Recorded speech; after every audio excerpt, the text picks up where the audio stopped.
Welcome to Just Asia, AHRC TV's weekly human rights program. These are the headlines. Indonesian president should order military to end virginity tests, says rights watchdog. Blogger sentenced to 7 years for reporting on Vietnam's devastating toxic spill. Attacks on journalists rising in Pakistan. Cambodian Prime Minister calls for shutdown of leading rights group. New human rights commissioners inaugurated in Indonesia. India's top court removes Hadiya from parental custody. One urgent appeal from Indonesia.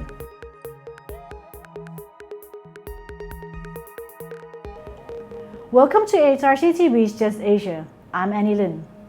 This week, Just Asia begins with Indonesia, where female recruits for the police and military continue to face virginity tests.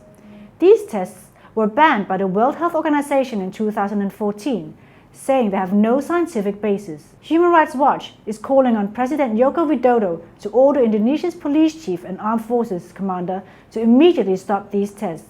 By ending the practice, the Indonesian government would be abiding by its international human rights obligations and honoring the goal of the International Day for the Elimination of Violence Against Women on November 25th, the rights watchdog said. Virginity testing is a form of gender-based violence and is a widely discredited practice. Human Rights Watch first exposed the use of virginity tests by Indonesian security forces in 2014, but since then, the government has failed to take the necessary steps to prohibit the practice. Furthermore, the military and police are reluctant to reveal details of the tests to Indonesia's Legal Aid Group for Women and Children and the Commission on Violence Against Women, both of which have previously asked for clarification. Just Asia speaks to Mr. Andreas Harsano, an Indonesian researcher with Human Rights Watch, for further information. This test has been going on since the 1960s, meaning that it's been more than 50 years now, where it has been used against female applicants for the armed forces and the police. They believe, the armed forces and the national police believe that they need to check the personality, the mental of their female officers. Thus, they examine the hymen of female applicants. It's not scientific, but they believe that a woman hymen is like a clock from 0 to 6 below.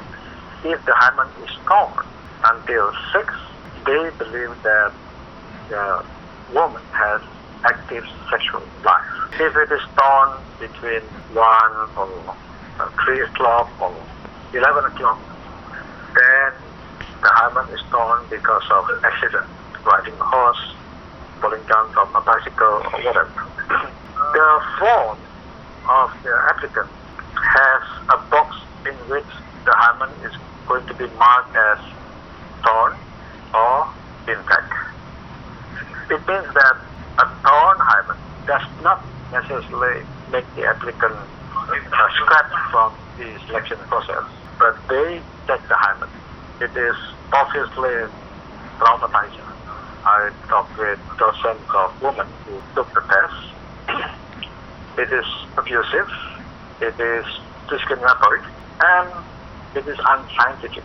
But that's what the top general at the armed forces and the police believe. And how are women's group and rights activists addressing the issue? They have been protesting against this test for decades, ranging from small protest, local protests, up to protests at the national parliament, protests by active policewomen themselves. Although I have never heard active military women protested against the test. It also involved right now some cabinet members, including the Minister of Health, the Minister of Women Empowerment, the Minister of Home Affairs. It also involved female politicians at the parliament, the national parliament. Some political parties also raised questions about this test, but the test is still going on. Why the security forces are carrying on with a practice that is denounced by Ulama Council and most of Indonesian society? I talked with many generals, those who oppose the test and those who are against the test, secretly of course. But those who advocate for the test, I have to say either they are ignorant or they are arrogant. They are ignorant because they do not know that it is unscientific, that you cannot verify someone's virginity, a woman's virginity, just based on her hymen. Those who know, but they don't want to stop it because of many non-medical considerations. That's why I think they're arrogant. So they're either ignorant or arrogant. These two organizations are very top-down organizations. Active policewomen, active army women, they cannot oppose the policies, regulation within their respective organization. This military especially is running their organization as if it is their own.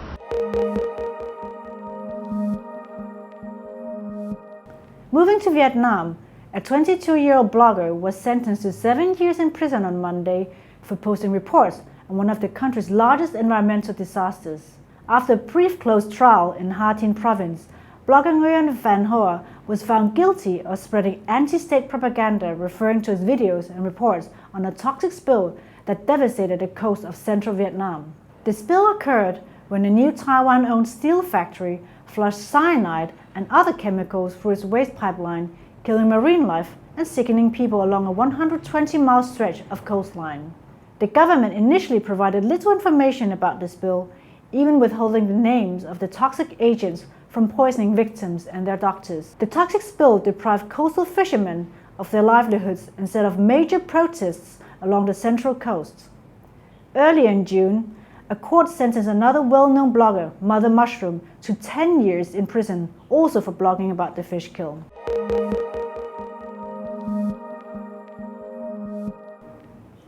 In Pakistan, the past couple of months have seen a spike in attacks on journalists and media houses.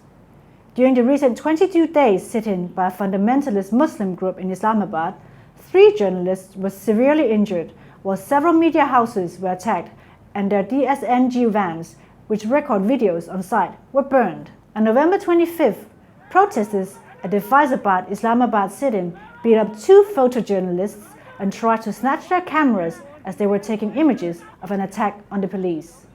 The Pakistan Broadcasters Association has condemned these attacks in various parts of the country.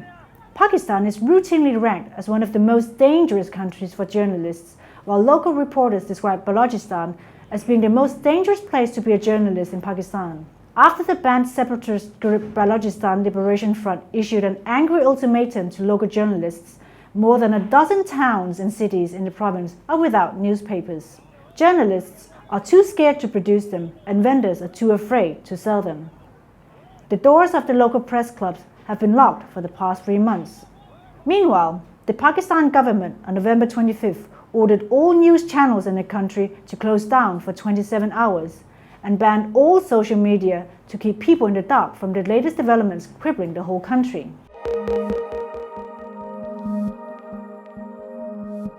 Next, Cambodian Prime Minister Hun Sen has called for the Interior Ministry to investigate and shut the Cambodian Center for Human Rights, a leading human rights group. In a speech to garment workers on November 26, Hun Sen said the Center for Human Rights in Phnom Penh must be closed down because this one does what is told by foreigners. Opposition leader Kem Sokha established the center in 2002. The center has worked on issues including human rights education, rural land rights, and the rights of lesbian, gay, bisexual, and transgender people. It has also provided free legal aid to victims of human rights violations. In recent months, the Cambodian government has engaged in an intensified crackdown against the political opposition, the independent media, and human rights groups.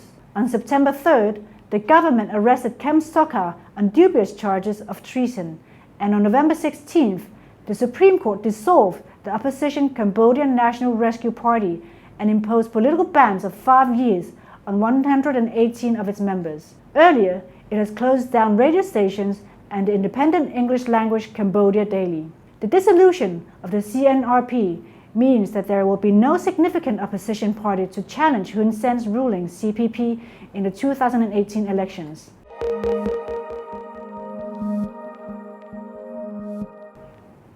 In Indonesia, new commissioners have been recently appointed to the National Commission on Human Rights.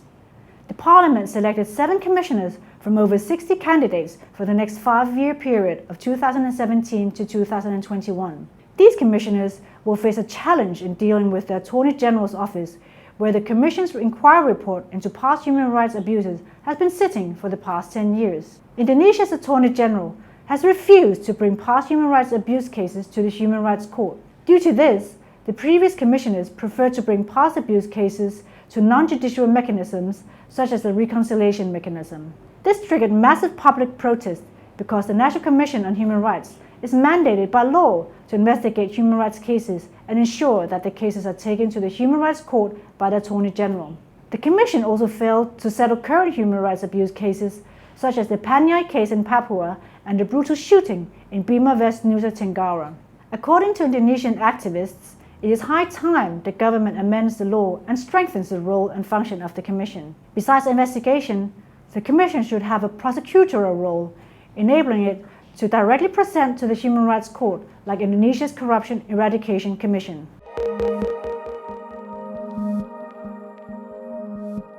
In India, the Supreme Court finally listened to what Hadiya, the young woman caught up in a legal storm, had to say about her conversion to Islam and her marriage to a Muslim. Previously known as Akila, Hadiya spent the last few months in house arrest at her parents' home. After speaking to Hadiya, the Supreme Court removed her from her parents' custody and said she could resume her medical studies in Tamil Nadu under the guardianship of a college dean.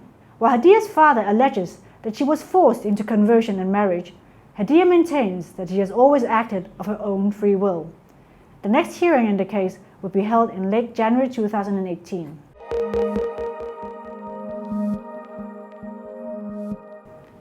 Finally, the Urgent Appeals Weekly features one case from Indonesia. Mr. Saldi Hamanto, a journalist in Timika, Papua, was attacked by the police after he criticized on Facebook the police handling of security at an entertainment show he attended.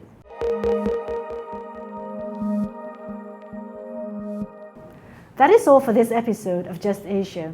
For more on these and other issues, please visit www.humanrights.asia or www.ahlrc.asia/justasia.